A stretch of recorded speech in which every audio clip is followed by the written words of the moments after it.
Oke, selamat pagi sobat ternak. Kali ini saya berada di peternakan kambing. Jadi kita berada di peternakan kambing milik Pak Nur Kanigoro, di mana milik YouTuber yang namanya Sadar Muda. Ini orangnya, ini mana orangnya? Nah, itu di belakang. Oke. Jadi kita coba mereview dan melihat kelebihan dan keuntungan dari kita ternak domba. Selamat pagi sobat ternak. Kali ini Amazing Ternak akan mereview tentang budidaya domba yang baik dan benar. Sebelum itu jangan lupa subscribe channel Amazing Ternak. Untuk langganan silakan aktifkan lonceng dari berlangganan. Jadi yang belum mengetahui domba, lah ini domba. Ini domba. Jadi bedanya sama kambing, kalau domba berbulu domba, kalau kambing berbulu kambing. Oh enggak, itu guyon aja. Jadi domba secara ternak adalah termasuk hewan ruminansia, sama seperti sapi, kambing, dan domba atau kerbau. Tetapi untuk domba sendiri adalah termasuk ruminan kecil.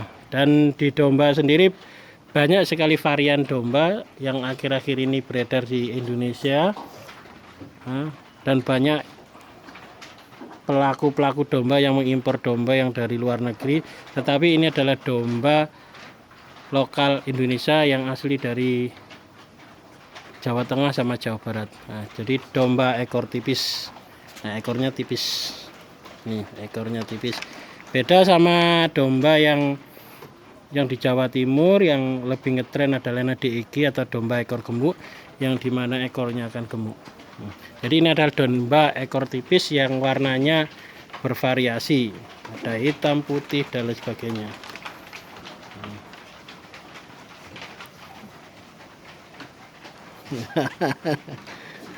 Oke, sebelum kita bahas, pertama untuk kita beternak domba yang perlu kita perhatikan, yang pertama adalah kandang. Kandang dimana kalau saran dari saya, kandang yang bagus untuk ternak domba yaitu kita koloni seperti ini. Kenapa di koloni? Karena di koloni kelebihannya satu, yaitu mengirit tempat, kedua mengirit biaya, yang ketiga ternak lebih sehat. Karena apa? Karena mobilitasnya lebih tinggi ternaknya. Dan yang terakhir yang perlu diperhatikan bahwa dengan adanya kandang koloni ini, nafsu makannya akan menjadi lebih tinggi. Karena apa? Karena rayahan atau ya berebutlah seperti itu, seperti ini. Dan yang ketiga, dengan kandang seperti ini handling atau penanganannya lebih mudah. Jadi yang perlu diperhatikan adalah sobat, adalah kandang. Jadi kandang adalah menjadi faktor penentu utama dari keberhasilan, karena di kandang itu akan timbul penyakit ataupun kejadian-kejadian yang tidak diinginkan. Dengan adanya kandang yang seperti ini, yang luas, terus sirkulasi udaranya bagus, terus ternak bisa memiliki ruang untuk gerak yang bagus, itu menjadikan budidaya menjadi lebih baik. Dan yang kedua adalah proses penanganan dari domba waktu masuk. Jadi proses penanganan adalah SOP-nya kalau saran dari saya. Yang pertama adalah domba ini harus dicukur. Nah, seperti ini. Ini domba pada waktu masuk. Nah, ini yang sudah 3 bulan. Bentuknya lebih cantik. Kalau ini agak kelihatan bungkring, tapi nanti setelah 3 bulan bisa jadi seperti ini. Kenapa saran dari saya harus dicukur? Karena dengan proses penyukuran, yang pertama adalah menghilangkan parasit-parasit yang ada di ternak atau yang ada di domba itu, sehingga dengan adanya kita dicukur itu lebih mengurangi parasit yang ada di bulu. Yang kedua, si ternak lebih gimana ya, lebih enjoy atau lebih relax atau lebih nyaman karena bulunya sudah hilang. Nah, tuh. Oke, dengan adanya dicukur, nah yang berikutnya adalah setelah dicukur wajib dimandikan itu. Atau kalau ini kalau nggak dimandikan seperti ini tandanya masih ada kutunya. Oke, jadi harus dimandikan. Selanjutnya adalah diberikan cairan penambah energi seperti molasses atau air gula itu, dan juga dikasihkan obat cacing atau vitamin dan sekaligus obat skabies. Fungsinya untuk pencegahan. Gitu. Jadi seperti itu.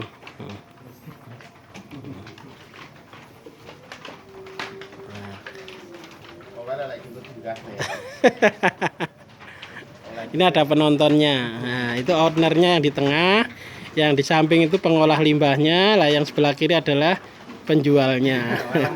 Lengkap. Nah, trio lengkap. Oke, kita lanjut ke selanjutnya.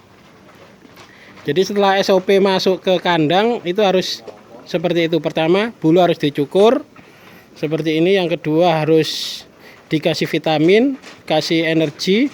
Yang kedua dikasih obat cacing atau obat skabies itu. Setelah ternak dikasih itu semua, silakan ternaknya dimasukkan ke kandang seperti ini.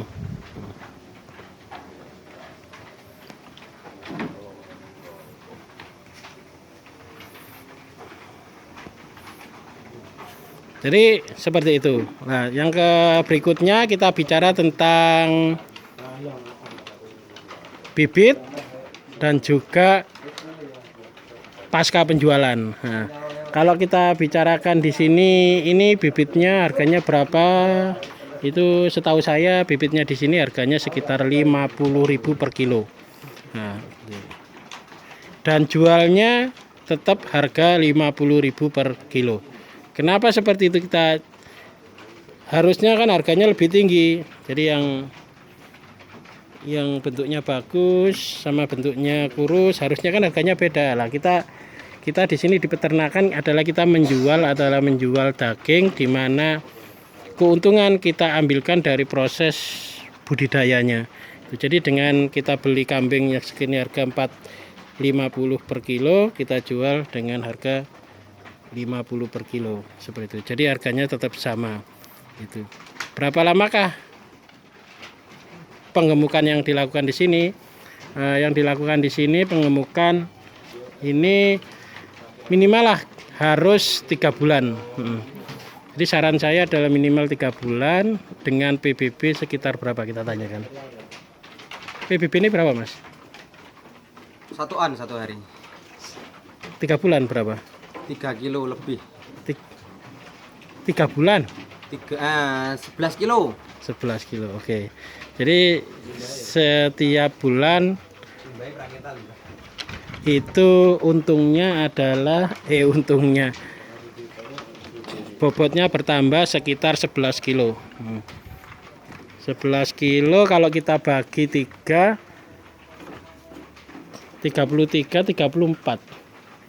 3,4 per kilonya. Berarti kalau per harinya itu kisaran berapa?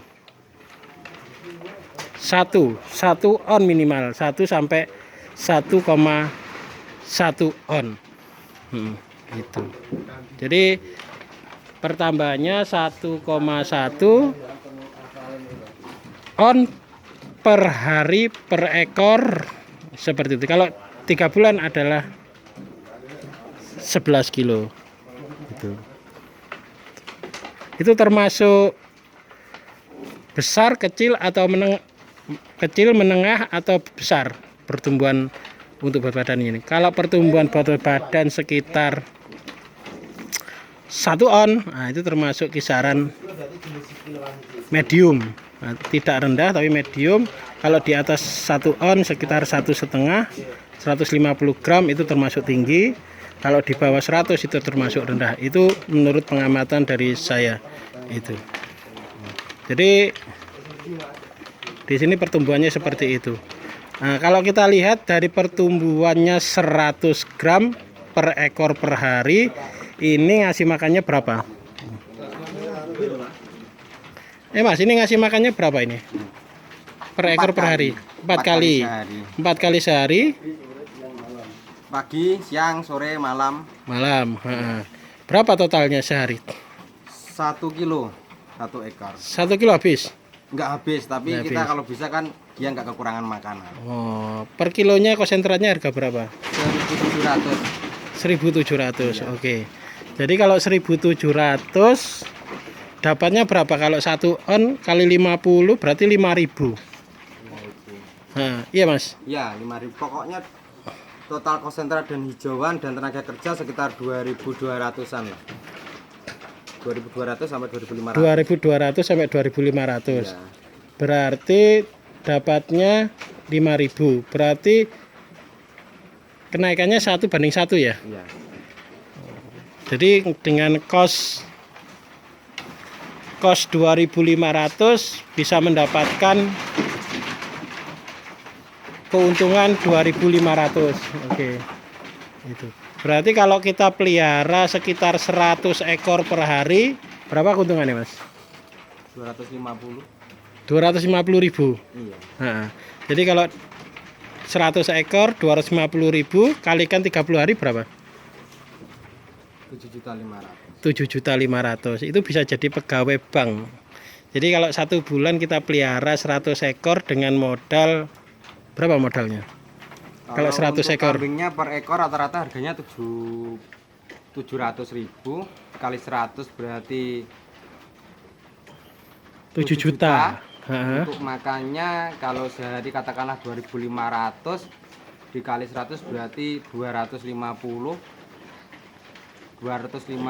dikalikan Berarti modal sekitar 10 juta itu 3 bulan bisa untung